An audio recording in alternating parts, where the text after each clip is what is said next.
welcomed you with some open arms. And Tony is just an incredibly, nice and talented guy. And he also has a really extensive acting background. Did he ever tell you about that? Yeah, I do know about that. And you're right. Tony, so what they do is, when you're new, they want you to come in and shadow people and train. And I shadowed with JMO, with Jameson Coyle, Steven Nelson one day. And then Tony Luffman was actually the night before I was going to go live was with Tony. And Tony's shift was done. And we ended up just talking for another, 30, 40 minutes. And it wasn't even just about like the on-air stuff. We were talking about our families. He had just had a kid. We were talking about our other stuff that we'd done in the industry. He went to UCLA. I went to Hofstra. I told you that I did that broadcast. He's older than I am. So I think he was already gone from UCLA at that time, but we talked about that. It was awesome. And I got to tell you, I don't know if everyone feels this way, but I just feel, whether it's blessed or lucky, to every place I go, and this is not, I'm really not blowing smoke. I just get to work with great people. So I don't know if I happen to be lucky that the places I've worked at are all the people are great, or if other people that complain about people are just complainers. But I can't really complain about the people I work with, my coworkers on air and behind the scenes. They've been just awesome. Yeah, and I'll speak to my experience working on Change Up.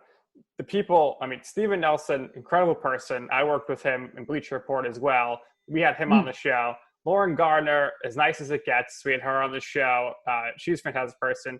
You got Scott Rogowski, who is just, I don't know if you're doing any shows with him, but I don't know how you could hold it together. I know Adnan, who we had on the show, always had trouble with Scott because he was just like dead serious, talking baseball, dropping jokes, and it was just hysterical. So any thoughts on any of those, or better yet, any impersonations of any of those people? I'm not doing impersonations of them, but I will tell you that Rags is, well, one, he's basically a genius.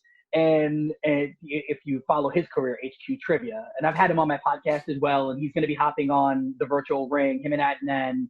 I believe we're taping either the end of this month or early July, but he's hilarious.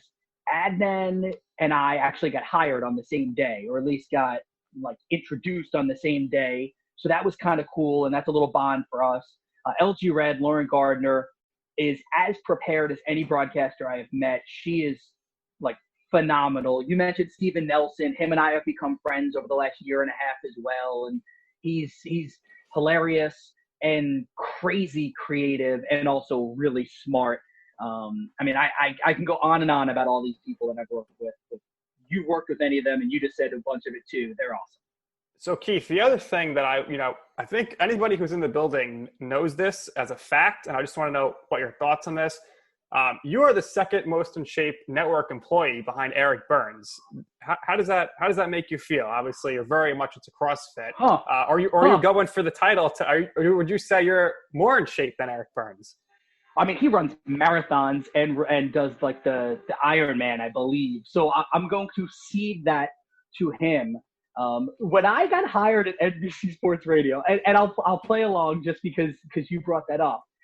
One of my buddies, Justin Shackle, who does the PA for the New York Yankees sometimes, and he does a lot of their video work, sent me a text, and he goes, "How does it feel to be the most in shape non-former athlete hosting a drive time show in America?"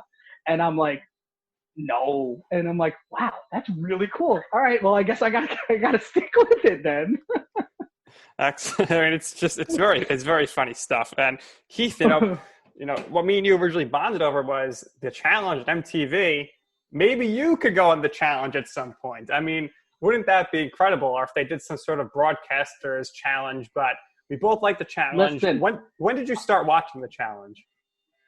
All right. So I watched The Real World when I was a kid. Then I probably wasn't old enough to be watching it because of my sister. She would watch it. I would watch it with her. I got into when it was Real World and Road Rules challenges, when it was like early on with that. Yep. And then my wife loves the challenge too. So it's kind of our guilty pleasure. We watch the challenge and we watch Jersey Shore still, both of us. And we religiously watch the challenge. We are up to date. We can have like educated conversations about seasons and people on the show. Johnny Bananas has been on 2 of my shows already. I had him on right after the Sarah Price, thievery. So that was a very fun interview to do. That was a couple of years ago back now. So yeah, I love the challenge.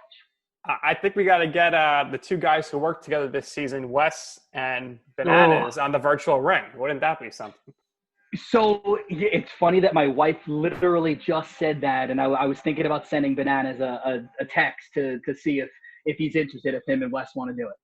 That would be must watch. But this season they worked together, and it was very interesting. And just what are your thoughts on the way they kind of redid the show the last few years with this infusion of international personalities and really going away from the factor it used to just be you're on the Real World or Road Rules and then you're on the show, but now we don't really have Real World anymore, unfortunately. Yeah, I think this was a smart thing to do. At first, what the crossovers was with the You Are the One, bringing some of those people over. I think that's kind of how Corey got on, and then you had some bringing in some of the Euros into it as well. At first, I was like, I don't know if I care or not, but we get the Turbos of the world, we get the Rogans of the world, Jenny now. We get some really cool people that change this. I kind of like the way this is deviated from it was just a party show. Let's drink and hook up as much as possible. And oh yeah, there's a couple of challenges that'll happen. To now, they all, besides CT, they all go all out on being physical freaks. They want to be as jacked as possible. When someone like Dee wasn't able to swim very well, she's training with Wes to try to figure out how to swim 3 seasons ago. I think that's kind of cool. It made it more of a real competition as opposed to let's just watch some train wrecks and see what happens. Yeah, and the other person who doesn't really train was Veronica, and she came back. It's totally different now. Yeah. But Keith, what if they did an NHL Network versus MLB Network or just overall challenge? Who do you think would be the favorite there? It's got to be you and Eric Burns, right? Scott Braun too. Scott Braun's in good shape. Absolutely. Rogowski could run for days, so who knows? Rags can run for days. J-Mo played either high school or early college hockey. I know he's pretty athletic. Steven Nelson, I've seen him swing a bat. I've seen him, hit a hockey puck. He's pretty athletic as well. Lauren Gardner likes to brag about how she was the number 3 batting average softball player in Colorado. Yeah. Yeah, in Colorado. Very talented group of people. Yeah, I think if we take Eric Burns out of it, if we take the actual former professional athletes, I think there's a fair amount of hosts at MLB Network, NHL Network, DAZN that are not just there because we can memorize stats. What about Jackie Redmond? Oh, yeah, Jackie. I've seen her. You're gonna forget about Jackie? No, I've seen her skate before. I've seen EJ play some hockey too.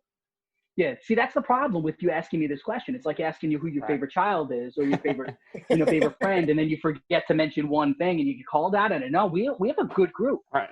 Don't sleep on Matt Yaloff. I think the guy could definitely put on a show. But I'm not going to ask you your favorite child, but I'm going to ask you, what was your favorite Real World season?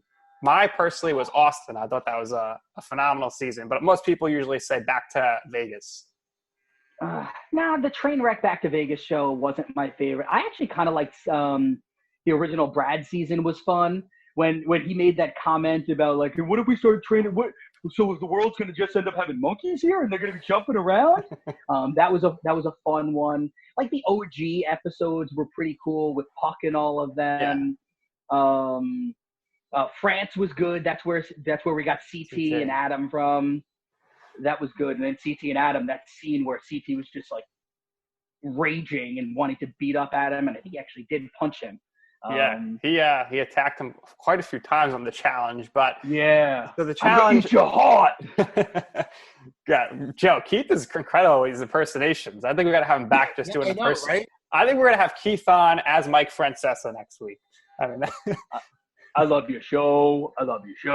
Next caller. All right. So Keith, with the challenge, and I gave you some time to prepare on this. Give me your top 5 challenge competitors of all time. All right, so I didn't realize you were going to, let the cat out of the bag that you gave me time to prep. All right, so fine. I'm going to give you my honorable mentions first, and then I'm going to give you my top 5 list, okay? So my honorable mentions, and now are we doing this top 5 because they're great or overall? However you formulated your list, you could just Cool. let us know which way you went. So I'm going to go like overall factors in this. Camilla is an honorable mention. I know she's no longer allowed on the show because she apparently beat up a PA or allegedly beat up a PA, whatever it was. But when the Camillinator was out and she was drinking, when she did the "you're gonna die," like that was amazing. Kenny Santucci was awesome until he had his issues and got kicked off the show as well. But he was a big time winner. Landon wasn't on enough shows to be for this, but I think he was on 4 seasons and either won 3 or went to 3 finals. So he would be someone to be mentioned.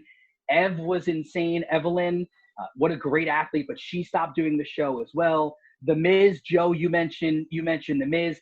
He was amazing, but also didn't do enough seasons. You've got Laurel, who originally was like the beast of beasts, but lately has gone off to a little different end. So she's on my honorable mentions. We go OG Derek, who just came back 2 seasons ago and still proved he can make it to a final. Darrell, who was maybe one of the more athletic guys that has ever done this, but the problem with Darrell is he also didn't do enough seasons. So those are my honorable mentions. Let's go into my top 5. All right. First, I will ask, Nick, what do you think of those honorable mentions? See, I think that's really solid. I would also put Evan in there, but maybe you have him in your top 5. I'm not sure. Also kick off the show. The Miz, though, I have to put in the top 5 just because without him and the other guys you're about to name, I don't know where the franchise would be right now. And he's by far the most successful guy to ever come out of the real world franchise. And I know Joe loves the Miz as well. I do. So, all right. So I that's why honorable mention, those guys were all there. I mean, honestly, if you go recency bias, Jordan could be on this list too, because of even with the disability, there is a storyline there too. All right. Number 5, I go Emily. 3 seasons, 3 finals, 1 win. She's been featured as like fittest female in the world or in America in a magazine. Again, she wasn't on enough seasons to be really number 1, number 2, number 3. But in her brief stint, I think that she changed the game. Again, I said it before, I love the fitness aspect of this, and I think she was a big reason why. Number 4 is the ultimate cocky guy you just mentioned before. It's got to be Wes. I know he only has the 2 real wins and 5 finals that he's been in, but he is so important to the game. Like the whole politicking and playing possum and all of these phrases have kind of come because of him. Number 3, might be a little recency bias, but I think that her rise from losing right away and then being the butt of all the jokes and getting picked on all the time and having people dump like drinks all over her and having her crazy moments to winning and getting into lots of finals. Cara Maria, 2 wins and 13 elimination victories. And I think that she has gone through so many twists and turns. Her dating Abe, and then who's she dating now? I'm blanking on the guy's name. She is dating the little guy. Paulie. Yeah, Paulie, yes. So Paulie. All right, so that leaves me with number 1, number 2. So sorry, Evan didn't make my list. Number 2 is CT because 3 wins. I think you go from the turn of him being angry meathead dude that was absolutely shredded and every female loved him because he was the bad boy and he's a good-looking guy and in great shape. Then the DM storyline with him dating her, and I know every time you watch anything, they do the scene where she takes off her wig for him, and it's the first time she does that when she was battling cancer, and then even with her passing away, and that angle for CT's character as a TV personality, then leaving the show for a little bit, and then returning with the dad bod, and not only competing well, still winning, and people still being afraid to go against him. So I think like the whole, if this was a movie or TV show where these are fake characters, the character arc for CT has been insane. Yeah, I mean, just before you get to number 1, who we know you're going to pick,